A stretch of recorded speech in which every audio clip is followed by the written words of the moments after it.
UP में चुनावी महफिल अब परवान चढ़ने लगी है। वादों के धुन अब सुनाई देने लगे हैं, लेकिन हकीकत यही है कि यूपी का चुनाव इस बार भी ढर्रे पर ही लड़ा जा रहा है। पूरी लड़ाई लीग पर लड़ी जा रही है और इसलिए जिन्ना का जिन फिर अब जाग उठा है और पलायन धर्मांतरण का मुद्दा फिर से केंद्र में मौजूद दिख रहा है। यूपी चुनावी यात्रा के तमाम मुख्य मार्ग या तो मंदिरों की मुहानों की तरफ जाते हैं या फिर मस्जिद की तरफ मुड़ जाते हैं।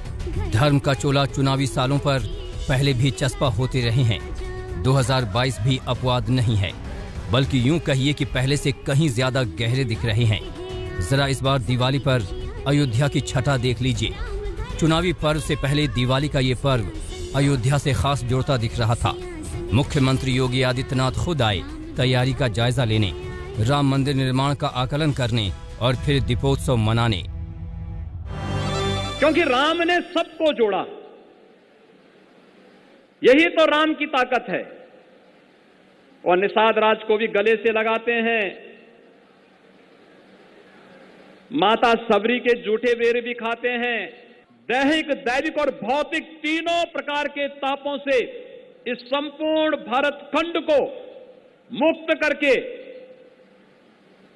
राम राज्य के जो आधारशिला रखते हैं, आज वे आदर्श राज्य की परिकल्पना हम सबके सामने एक आदर्श के रूप में है। अयोध्या योगी आदित्यनाथ के लिए बेहद खास है। यूपी में सीएम के तौर पर सबसे ज्यादा दौरा अगर उन्होंने किसी शहर का किया है तो वो अयोध्या ही है। उनका काफिला अक्सर यूं ही अयोध्या की तरफ नहीं मुड़ जाता है। राम मंदिर यूपी चुनाव से पहले भले ही तैयार नहीं हो पाए, लेकिन अयोध्या के नाम पर बीजेपी के पास एक बड़ा भावनात्मक मुद्दा तो हमेशा ही मौजूद रहा है। ये वो फिक्स डिपॉजिट है जो बीजेपी को हर मौके पर काम आता रहा है।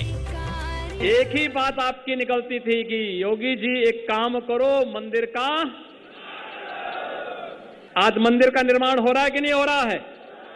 पूज्य संतों की ओर से सभी लोग इस बात से खुश हैं कि मंदिर का निर्माण हो रहा है भव्यता के साथ। बीजेपी ने अपनी म्यान को दुरुस्त करना शुरू कर दिया है। विकास का एजेंडा तो है ही, लेकिन धर्म की धारदार तलवार तो सियासत में हमेशा ही दरकार रही है। कैराना के पुराने पन्ने फिर से यूं ही नहीं पलटे जा रहे हैं।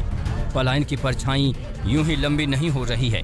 इस तंग गलियों में योगी आदित्यनाथ यूं ही नहीं पधारे हैं। बच्चों के अंदर, महिलाओं के अंदर एक विश्वास देखने को मिला है और ये विश्वास अवश्य रंग लाएगा, क्योंकि अब एक कैराना कस्बा आपराधिक गतिविधियों का नहीं बल्कि विकास की प्रक्रिया के साथ तेजी के साथ आगे बढ़ा है। यूपी में धर्म की तलवारें सब भांज रहे हैं। किसी ने इस पर हिंदुत्व की धार चढ़ाई है, किसी ने इसे सॉफ्ट हिंदुत्व से संवारा है, तो कोई इस अनुष्ठान में जिन्ना का जाप जपने में लगा है और कुछ प्रवक्ता ऐसे भी हैं जो सीधे सीधे मजहबी पैरोकारी करने में लगे हैं।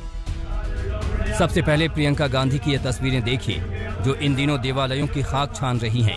बाबा विश्वनाथ से लेकर दूसरे तमाम देवस्थानों तक भक्ति से भरपूर प्रियंका गांधी की ये तस्वीरें उनके भाई राहुल गांधी की चुनावी वेला की तस्वीरों की याद दिलाती है। लेकिन जिस मजबूती से अखिलेश मजहब का पत्ता फेंक रहे हैं वो बेहद दिलचस्प है। जिन्ना पर नई बहस बता रही है कि अखिलेश की राजनीति किस दिशा में बह रही है। सरदार पटेल जी, राष्ट्रपिता महात्मा गांधी, जवाहरलाल नेहरू, जिन्ना एक ही संस्था में पढ़ करके बैरिस्टर बन करके आए थे।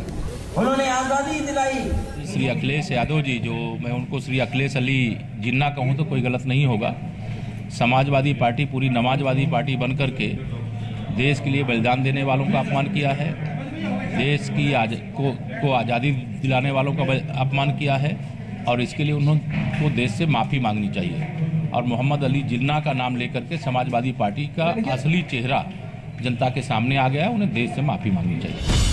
अखिलेश का अंदाज बता रहा है कि उन्हें एहसास हो गया है कि विकास के एजेंडे वाली जमीन कहीं दलदली न साबित हो जाए, कहीं कांग्रेस की तरफ न छिटक जाए। लिहाजा रह रहकर उनके दिल में ध्रुवीकरण धड़कने लगता है। खतरा ये भी है कि इस बार ओवैसी भी आ डटे हैं जो सीधे सीधे मुस्लिम वोटों के लिए बैटिंग कर रहे हैं। यूपी के चुनावी मेले में हर तरह का काउंटर कतार में खड़ा कर दिया गया। सियासत की तमाम सामग्रियों की सजावट कर दी गई है। सारा दारोमदार अब खरीदार पर है कि उसे क्या पसंद आता है। अभिषेक मिश्रा, लखनऊ, आज तक।